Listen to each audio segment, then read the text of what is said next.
Preface. In the quiet depths of the underworld, where shadows stretch endlessly and time itself seems to slow, there is a place untouched by the hurry of the world above. It is a realm of stillness, a kingdom built not on fire or fury, but on patience, silence, and the quiet turning of the earth.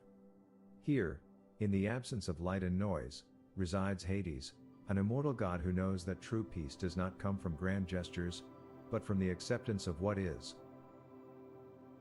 The silence beneath is not a story of battles fought or victories won, but of quiet transformation. It is a tale of the slow, patient unfolding of love, a love not marked by fireworks, but by understanding and quiet presence.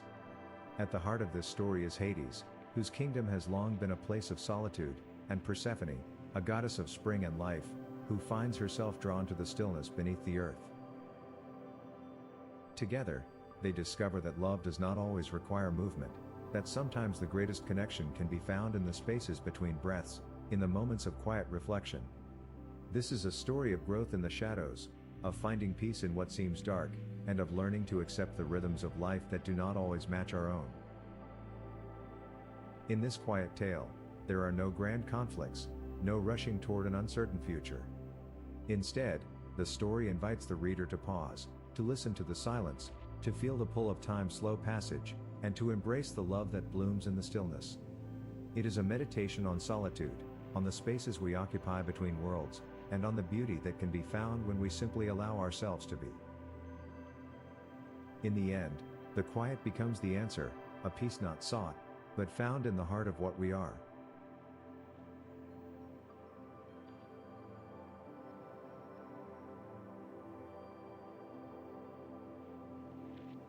Hades, the silence beneath. Chapter 1, The Weight of Shadows. In the stillness, there is a sound, a deep, resonant hum that only those who walk in the shadows can hear. It is not a sound of the world above, not the rustling of leaves or the call of birds. It is the pulse of the earth, the rhythm of things unseen, and Hades listens to it always. It was not so in the beginning. At first, there was only the dark. A darkness that swallowed everything, consuming even the memory of light. When the earth split open and three brothers rose to claim their dominions, Hades had not fought for the throne. He had never craved it. What was a throne to him when the earth itself was his kingdom, quiet and full of forgotten things? Zeus had taken the heavens, its vast blue stretches woven with lightning and thunder. Poseidon had seized the oceans, the crashing waves alive with power and fury. But Hades, ever the quiet one, had wandered into the shadows, finding solace in the stillness beneath. The underworld was no place of fear, not to him. It was simply a place of being. The soft echo of his footsteps would be the only sound he ever heard, save for the occasional murmur of souls passing through. He did not long for the heavens, nor for the sea's endless expanse. The underworld was enough, a realm where time stretched like the roots of an ancient tree, moving slowly, patiently, through the ages. But there was a weight to it. Not a burden, not exactly. It was a weight that settled into his bones, heavy yet unshakable, the weight of eternity. The souls that passed through his domain were not unlike leaves drifting upon a quiet river, each one a story, a memory, a name lost to the winds. They moved through him, yet never stayed. He was the keeper of all things forgotten, and in that sense, he was alone. Alone was not a word he had ever fully understood. The other gods spoke of it, how it was a terrible thing, something to be feared and avoided. But for Hades, loneliness was not something cruel.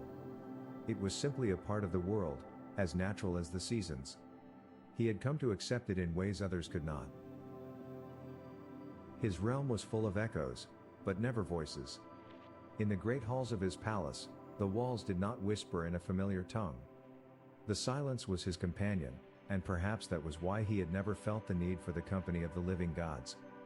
They were busy with their stories, weaving worlds of fire and water, of life and death. But for him, there was only the quiet. And yet, even in this silence, there was an emptiness. A yearning for something he could not name. In the midst of shadows, He would often find himself gazing at the pale stars that flickered far above, knowing they were beyond his reach. How distant they seemed, and yet, how familiar. A memory of something long past, a time before the shadows had taken him in. But it was just a memory, something that would never return.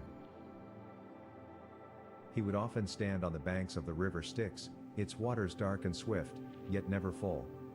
The river was endless, flowing without ceasing, separating the realms of the living and the dead. And in its waters, Hades saw reflections of his own existence. He, too, was like the river, forever flowing, yet never reaching a shore. What did it mean to be the keeper of the silent ones? To watch over the souls of those who could no longer speak, no longer feel the warmth of the sun? He had long ago understood that his was not a role of glory or recognition. The gods did not celebrate his kingdom. They did not marvel at the beauty of its shadows. But Hades had grown accustomed to this. He had learned that the quiet was just as valuable as the loud, that the absence of sound did not mean the absence of life. There was a kind of peace in it, a stillness that was deep and vast. He had grown to embrace it, allowing himself to sink into the silence as one sinks into the embrace of the earth itself. It was not the quiet that others feared, but the way it had a tendency to reveal truths they were not yet ready to face. For in the silence, there was clarity. There was truth. And that was something Hades understood better than any of the gods above. He was not here to rule over the living. He was here to give shape to the quiet, to allow the souls to find rest, to keep watch over the memories that flickered and faded like the dying embers of a fire. The underworld was not a place of death, as the mortals believed. It was a place of transition, of stillness, where time slowed and thoughts wandered like the mist that hung in the caverns. The souls that passed through did not fear him. They did not cry for the world they left behind. They simply moved on, as all things did, leaving behind only the faintest trace of their passage. And in this passing, Hades found his purpose. It was not in the ruling, not in the triumphs or the victories. It was in the quiet moments, the moments where the world above could not reach him, and he could simply listen to the pulse of the earth beneath his feet. He did not need the light of the stars. He did not need the thunder of the sky. The silence was enough. And in it, he was whole.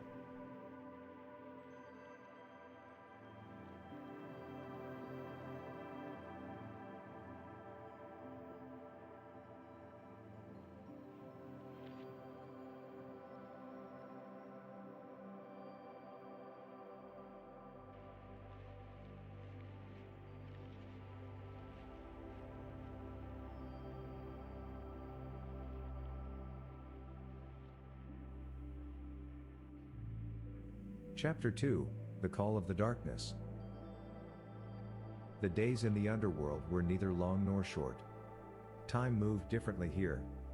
It was not measured by the rising and setting of the sun, but by the ebb and flow of souls passing through Hades' realm, and by the gentle shift of his own heart, unhurried and patient. But even in this eternal stillness, there came moments when the air felt different, when the quiet held a strange weight, a calling that stirred something deep inside him. It was on one such day, when the river Styx ran unusually still, that he first sensed it. A presence. At first, it was only a whisper, the faintest tremor in the silence. It was not a disturbance, not an interruption, but a soft invitation that curled through the air, slipping between the shadows, reaching out to him. It was the same kind of invitation that the earth had given him long ago, when he had first taken his place in the depths, a call to belong, to feel something other than the weight of solitude. He had always known that souls would come and go through his realm, their paths fleeting, their stories half-formed. But this was different. The sensation lingered, like a soft breath of wind through the darkened halls of his kingdom. The river Styx, ancient and unchanging, held its stillness for a moment longer, before the boat arrived. Charon, the ferryman, steered his craft silently, the oars cutting through the water with a muted splash. At his side was a soul, one unlike the others. This one was different, not just in form but in essence. Her name was Persephone. Hades felt the stirring deep within him as she stepped onto the shore of his realm, her presence quietly radiant even in the absence of light. Her eyes were dark, filled with the weight of a sorrow he had known well, yet there was something more, something untamed, like a flower just beginning to bloom in the deepest shadows. Her spirit seemed to pulse with an energy that the silence could not fully contain. "Welcome," Hades said, his voice as soft as the air between the stars. He had no need for grand gestures or dramatic displays. The quiet was enough. And in her gaze, he saw an understanding, a flicker of recognition. She did not fear him. This was a surprise, and yet, it should not have been. In all his years, he had never needed to assert his presence. The underworld, with its stillness, was as much a part of the world as the sky or the sea. The gods above had their battles, their politics, their loves that burned with fury and light. But Persephone was different. There was no need to fight, no need to conquer. There was only the quiet pull of something unspoken. Her voice, when she spoke, was like the sound of a distant breeze through a long-forgotten grove. "I have wandered far," she said, her eyes meeting his. "I have walked the earth, but I have never felt a place like this. It is not the cold that bothers me. It is not the dark. It is the stillness. There is nothing here to move me, nothing to stir my soul." Hades watched her closely, his heart stirring with something he did not yet fully understand. The underworld had been his domain for so long, and yet, in her presence, it felt different. She was like a spark in the darkness, something new, something that could not be contained by the shadows. "I have known stillness all my life," Hades said slowly, his voice low, but not heavy. "It is not something to fear. It is the space between the stars, the place where time does not move in straight lines. It is the pulse of the earth beneath us." She seemed to consider his words carefully, her gaze lingering on him for a long moment, as though seeing him for the first time. And then, in that silence that had once felt so heavy to him, there was a change. The air seemed to soften, as though the very atmosphere around them had begun to breathe. "I do not fear the quiet," Persephone said quietly. "I have long sought something that would allow me to rest, to be still in the way that the earth rests in the night. But I do not belong here, not truly. My heart still lingers in the sunlight, in the warmth of the spring." The words hung between them, heavy with unspoken truths. She was not of the underworld. She was of the world above, a goddess of flowers and life, of seasons and warmth. And yet, there was something in her eyes that told him she had never truly belonged there, either. The light of the sun was always just out of reach, a warmth that faded the moment she touched it. Hades did not answer right away. He did not need to. In the quiet, there was no need for explanations. His realm was the place of transition, of change, where the seasons shifted in their own time, and the hearts of souls could be still or move as they wished. And yet, there was something in Persephone's presence that stirred him. It was not a sudden flame, not a burst of passion, but something deep, slow, and steady. A quiet recognition. "I have waited for something," Hades finally said, his voice barely a whisper against the silence. "And perhaps you are it." Her eyes softened, and for the first time since entering his realm, she smiled. It was not a grand smile, not a smile of joy, but a smile of understanding. The quiet between them deepened, and in that space, something began to take root. It was not love as the world above knew it, with its fireworks and its light. No, this was something gentler, something that could only grow in the stillness. It was a connection that neither needed to explain, nor did they need to rush. In the silence, they simply were.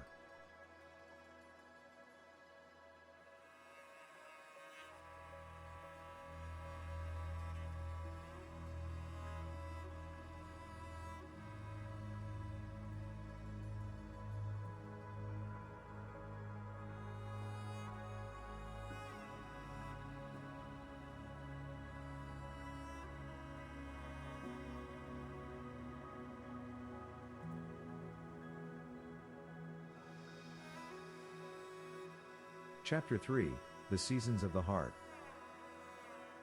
As the days unfolded in the underworld, the seasons shifted in ways Hades had never before understood.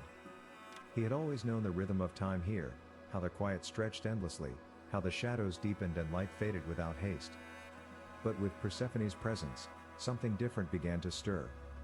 She was a creature of the earth, and even in this land of shadows, she brought with her the warmth of change.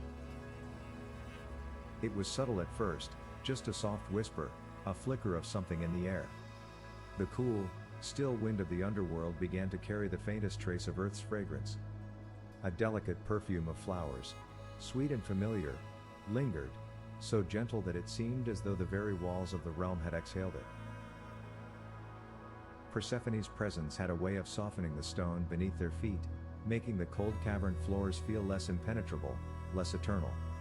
In her company, the shadows seemed less harsh, the silence less deafening. She was like a bloom pushing its way through the cracks of the world, fragile, yet powerful in her persistence. Yet, for all the warmth she brought, there was a quiet tension. She did not belong here, not fully, at least. Every time Persephone spoke of the sun or the flowers that flourished in her absence, a slight sadness would touch her words, as though she longed for something she could never touch again. The underworld was not her home. For his part, Hades had long ago come to terms with his kingdom's stillness. The shadows, the silence, they were not burdens, not curses. They were the essence of his being. But in the presence of Persephone, he felt something shift within himself, something that could not be explained by his years of solitude. As they spent more time together, he began to understand that their connection was not about love in the way the gods above understood it. It was not an intense fire that burned hot and quick. No, it was more like the slow turn of seasons, the way winter melts into spring, not in a single moment, but in gradual warmth. The kind of warmth that could only be felt after waiting, after knowing the cold. And so it was that Persephone began to return to him, as the earth turned in its endless cycle, and the underworld shifted with her. Each time she arrived, there was a slight change, a softening, a new tone in the silence they shared. But there was also a heaviness, as though the weight of her departure from the world above lingered in her heart. The light of her home was always just out of reach, a thing that would fade when she left. One evening, as the last tendrils of twilight slipped away from the underworld, Persephone stood beside him at the edge of the river Styx, her gaze tracing the waters. She had been silent for some time, lost in thought, but Hades knew the feeling that hung in the air, the quiet yearning that echoed in her stillness. "I do not belong here," she said quietly, her voice barely more than a breath, as if afraid the words would shatter the quiet between them. Hades, too, had heard the sound of her heart in those words, and he did not need to answer right away. He did not seek to change her mind or to offer comfort. He had come to understand that some things were not meant to be fixed. The longing in Persephone's words was not something he could soothe. It was not the same kind of pain he had known in his own silence. Instead, he simply stood beside her, letting the quiet envelop them both. There was no need for answers, no need to rush to fill the space between them with words. The silence had its own language, one that both of them were slowly learning. "The world above is full of life," Persephone continued, her eyes lingering on the dark water, as though she could see beyond it, to a land that was not hers to return to. "I have known it, and it is a part of me. But here, I feel something else. Something that speaks of rest. I cannot explain it.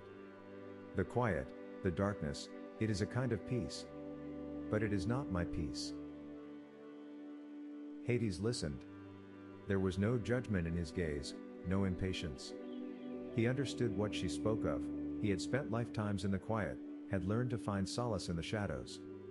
But for Persephone, it was different. The world above called to her in ways that the underworld could not, and no matter how often she returned, she would always carry the memory of sunlight in her soul. "I understand," Hades finally replied, his voice low, steady. "The world above is not the same as the one below. But what you find here, it is not something to leave behind. It is part of you now, as you are part of it.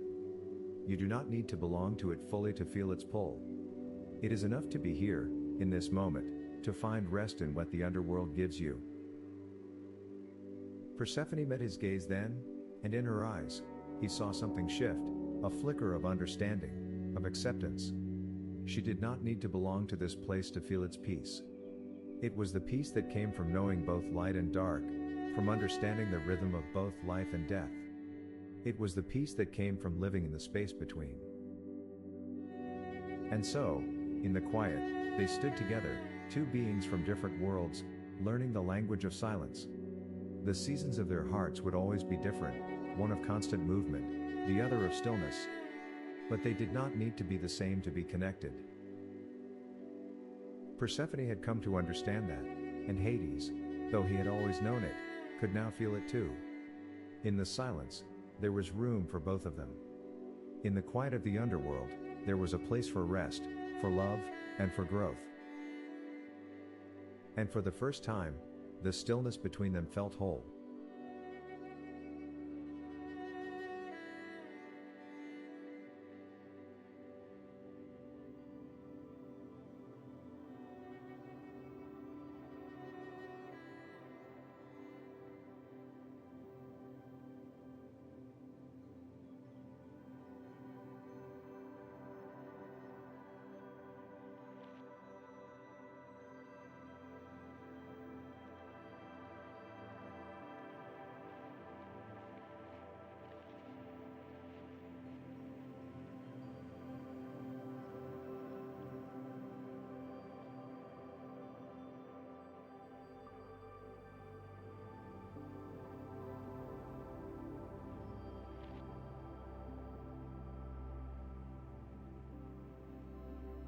Chapter 4, The Quiet of Becoming.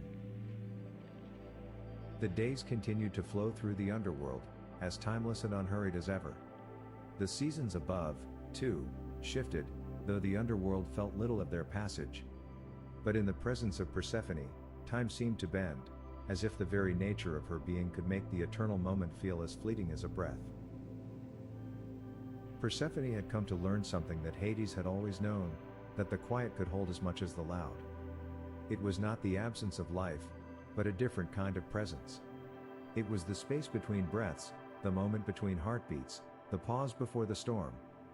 And in that pause, she had found a new kind of understanding. She had begun to return to him, not out of obligation, not because she felt trapped, but because something in the stillness had taken root inside her. It was not the same as the world she had once known. It was not the rush of blooming flowers or the warmth of the sun, but it was a different kind of growth, a growth that needed the quiet to unfold. And Hades, who had spent his endless days in solitude, had come to realize that in the spaces between their worlds, there was something new blooming. It was not the kind of love sung by the gods, with passion and fire.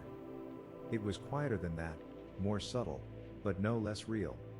It was the love of understanding, of being seen in a place where no one else had ever truly looked. As they stood together one evening by the banks of the river Styx, the air around them heavy with the soft pull of night, Persephone turned to him. There was no longer sadness in her gaze, nor the longing for a world she could never return to. There was peace. The underworld has its own rhythm, she said, her voice calm but full of an understanding that had not been there when she first arrived. It is not the rhythm I was born to, but it is a rhythm nonetheless. And I have come to find something here. Not just rest, not just peace, but something deeper, a stillness that allows the soul to grow in ways I never thought possible. Hades met her gaze, his heart heavy with the quiet joy of knowing that she had found something of value in the shadows. It was not something he had tried to offer her, it had not been his to give. But somehow, she had discovered it on her own. And in that discovery, she had found her place, if not in the underworld itself, then in the spaces between their worlds. He did not speak right away. There were no grand declarations, no promises that could be made. There was only the silence, the steady rhythm of the earth, and the understanding between them. They had each come to accept that their love was not one of bright fire, but of quiet growth, like the slow turn of seasons, like the eternal silence of the earth beneath their feet. "I think I understand now," Persephone said softly, her hand reaching for his, the touch light but sure. "The world above will always be a part of me, and it is where my heart belongs. But this place, it is not so different from the seasons. It is simply another kind of life. One that is slower, quieter, but no less full." Her words, simple as they were, filled the space between them, and in that space, Hades felt the weight of his own heart lift. It was not a release, not an escape, but a quiet understanding that the love between them could exist in the stillness, as much as in the light. They stood together, hands touching, the stillness of the underworld surrounding them. There was no rush, no need to speak more, for they both understood. The quiet had become their language, the space between their hearts their home. And though their worlds were different, one of light and life, the other of shadow and silence, they had found something that bound them in ways neither had anticipated. In the quiet, they were whole. There was no need for more. There was only the soft passage of time, the pulse of the earth beneath them, and the quiet certainty that the seasons of their hearts, though different, would always find their way back to one another. And so, the underworld, which had always been still, became something more. Not more in the sense of grand change, but more in the sense of depth, a deeper quiet, a deeper peace, born of acceptance. And in that peace, Hades and Persephone found a quiet love, as enduring and patient as the earth itself. And when the time came for her to return to the world above, there was no sadness between them. Only understanding. Only the knowing that the stillness would always be there, waiting. The quiet would always be enough.